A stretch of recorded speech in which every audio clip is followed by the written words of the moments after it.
So the reaction in this video we're going to talk about is a condensation reaction. It's just taking the aldol product, so the beta hydroxycarbonyl that we talked about last week, and one of the things that can happen to it is it can lose water and make a double bond. We've seen elimination reactions like this before. It shouldn't be too much of a surprise because we know that that alpha hydrogen is one that can be removed, and so I don't think there's any real surprises in this, but we do need to just kind of run through it and just kind of talk about what the products are because we're going to use those products in a couple of reactions going forward. Okay. All right. So let's say that we do an aldol reaction. So I'm going to take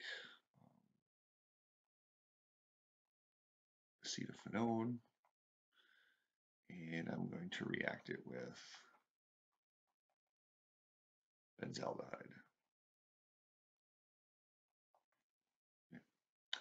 And we're going to use a strong base in here. I'm going to use LDA.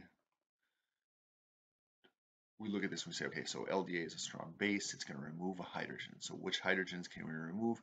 The only hydrogens at alpha position with hydrogens.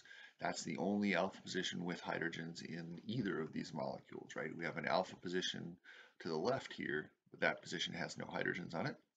We have an alpha position on benzaldehyde, but that position has no hydrogens on it. The aldehyde hydrogen is of course not an alpha hydrogen, so we can't remove that hydrogen because nobody is going to do that. So we remove that hydrogen, we make the carbon-carbon double bond, make the enolate,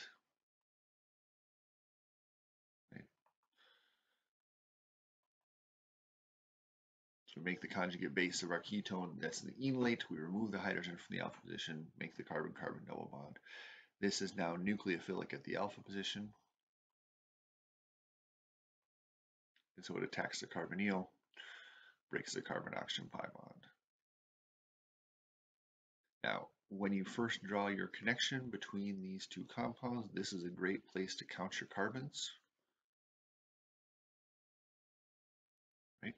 We have 7 carbons in benzaldehyde starting material, and we have 8 carbons in our acetophenone starting material.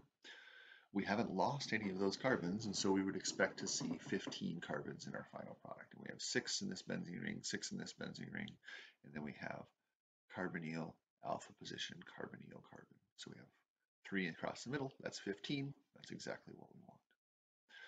Now what can happen is if you add H plus to this,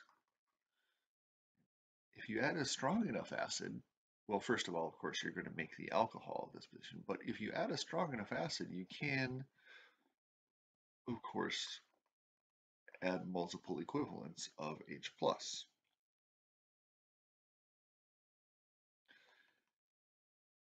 And if you were to do that, you'd end up with a good leaving group at this position. And now I think you can kind of see where this is going. If this leaving group leaves, that makes a carbocation at this position. We have an alpha hydrogen here. It would be easy enough for water or some other base, but water is usually a good guess. Water can come in, remove that hydrogen, and make a double bond. And so this is another potential aldol product. This is really the product of the aldol, right? When you have the beta hydroxy, oh my gosh, I can't spell, put the X in the wrong place. The beta hydroxycarbonyl is the aldol product, right? This is the product of the aldol reaction, but without even taking the product out of the flask or anything, we can just add acid to that same reaction flask and we can make a different kind of product. And so we can make it where we have this double bond that connects the alpha carbon and the beta carbon, right? The 2 carbons going away from the carbonyl. And notice that this is in conjugation with the carbonyl compound. We have a CO pi bond, a single bond, and then a CC pi bond. So we have a conjugated system here. That's going to become really important here in just a minute. This is called an alpha beta unsaturated carbonyl. Right? And we get there by losing water from an aldol product, minus H2O from aldol product. So almost always there will be an additional step. So usually it'll be LDA or some kind of base to make the enolate, and then the enolate will add to the aldehyde, et cetera, right? And then you'll be kind of like step 2 or whatever will be H plus. That H plus will be added in excess so that you can make a good leaving group, lose the leaving group, and do an elimination reaction to make the alpha beta unsaturated carbonyl. In some cases, that elimination happens on its own without adding H plus. Knowing kind of when that happens or not is not something that I think that you're going to have to spend a lot of time on. But know that when we do aldol reactions, we kind of have a possibility of 2 different products. You can make the beta hydroxycarbonyl, and then you could also do the elimination to make the alpha beta unsaturated carbonyl. Right? And so which one of those products comes out kind of depends on, one, your reaction conditions, right? If you add more acid, you're more likely to get the elimination. Or 2, it depends on the structure itself. Is that double bond going to be very, very stable, right? So things that have more substitution tend to be more likely to do eliminations.